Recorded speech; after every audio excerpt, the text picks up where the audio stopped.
அனைவருக்கும் வணக்கம். இது 2025 கொஸ்டின். இது வந்து பாத்தீங்க அப்படின்னா, கொஸ்டின் எப்படி வேணாலும் கேட்கறதுக்கு மாறி போச்சு. டஃப்னஸ் இன்க்ரீஸ் ஆயிடுச்சுன்றதுக்கு இது ஒரு உதாரணம்.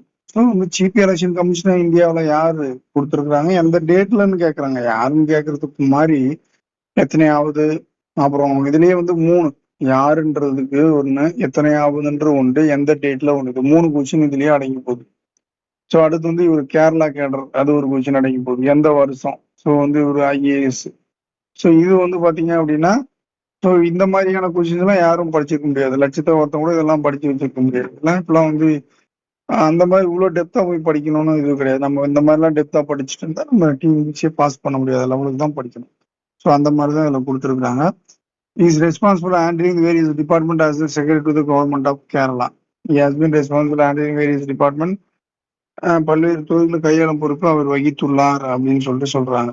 ஸோ வந்து இது சரியா தவறான்னு கேட்குறாங்க. ஸோ இது வந்து சரியானது. இதுவும் சரியானது. செகண்ட் வந்து இது வந்து தவறானதுன்னு பார்ப்போம். ஸோ இது வந்து இந்த கொஸ்டினுக்கு இதான் ஆன்சர்.